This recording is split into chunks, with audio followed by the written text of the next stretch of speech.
Reading and writing skills permeate many areas of life, from learning to entertainment. But there are concerns Tasmania's younger generations are falling behind in these skills. A few years ago, one Tasmanian secondary school decided it was time to reverse the trend. Its principal says it can no longer be assumed that students can read by the time they get to high school.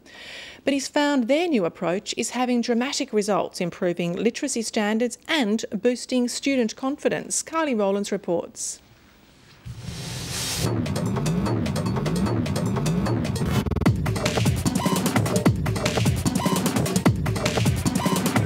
Poor literacy is one of the biggest hurdles facing Tasmania's youth. A recent report showed students in grades 3, 5 and 7 were slipping behind the national average in reading, writing and numeracy. In his state address, the Premier listed school standards as a priority. Mackillop College on Hobart's Eastern Shore has already tackled the problem head-on.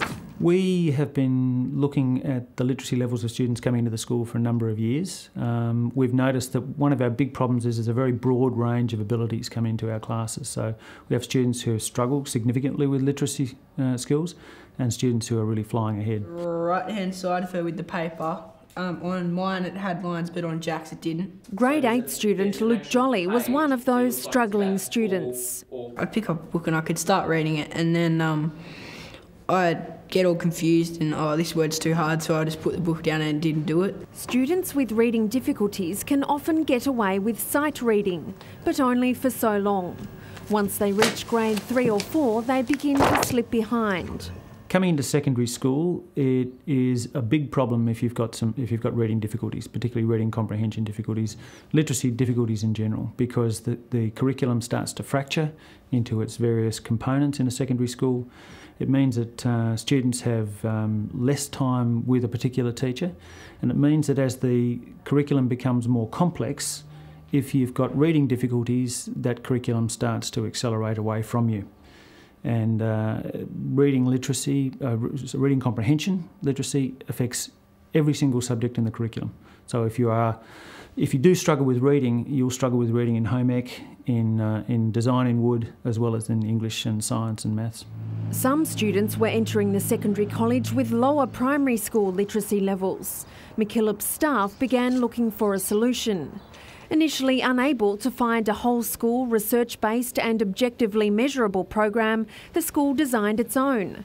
Then it came across the work being done by some Queensland schools with the help of academic Carol Christensen.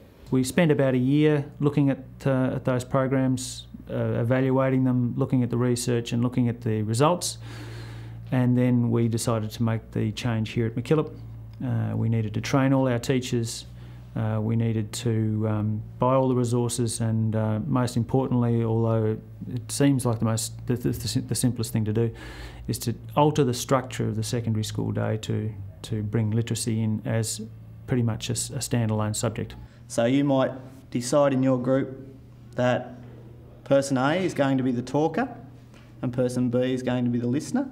Every teacher, from the drama department to woodwork, was trained to deliver the literacy program. Students were tested and placed in one of 6 strands, beginning with decoding classes for those who needed to learn the basics, like sounding out letters and words. Is there a pot plant with flowers? Once this is mastered, they move into comprehension classes, then critical reading, which concentrates on the context of documents. Finally, there are classes for the gifted and talented, which delve into areas like satirical writing. Okay, so we've got another shading issue, that's another difference. So one of the important areas they focus on is oral communication, which is vital to reading comprehension. At the end of the first year, the students were tested again. Program coordinator Candy Parker remembers sitting up late one night to mark the tests, her excitement building as the night wore on. After testing after 7 months, we had average 2.26 years gain. On average, many students went up 4, 5, 6 grade levels in that 7 months that we had done the program. So we're all very chuffed. Yeah. Higher self-esteem, kids willing to read, teachers coming to me and saying, I couldn't do this activity last year, but now I can. We give a test across the board called PAT Maths. Students are doing better on the maths, and our head of maths department just swears it's because they're beginning to be able to read and comprehend. At the start of the year, when we started our testing, we had around about 33% of our students who were reading at a grade 10 level, or grade 10 or above. And at the end of that year, we had about 50% of our students who were reading at that grade level. So statistically very significant gains in that year. The program has changed Luke Jolly's whole outlook on reading. After doing the literacy program last year for about the whole time I was at the school, I found that on the holidays I improved and I wanted to pick up a book and actually read. I've read the newspaper a fair bit. I started to read Harry Potter. Mackillop is keen to point out the program is not a magic cure. It involves a lot of hard work. But the staff are happy to share their experiences with other schools. We actually had last year 13 principals from Thailand come to see the program. We had principals from Queensland who came down to look, so we're more than happy. I don't think we've ever turned anybody away. The state government has now enlisted the help of Carol Christensen to tackle literacy problems in public schools. Burnie and Penguin High Schools and Penguin and Rihanna Primary Schools are already trialling her program. Dr Christensen recommends a comprehensive approach to literacy, from learning how to read text through to critically analysing it.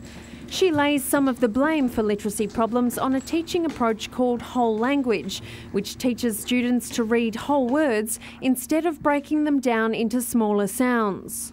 Just a couple of weeks ago I was working in a school and I was working with 4 Year 9 students. 3 of those students could not read the word sat. They couldn't basically read anything. Now these were students who didn't have intellectual impairments. They were quite bright and articulate, and yet they couldn't read at all.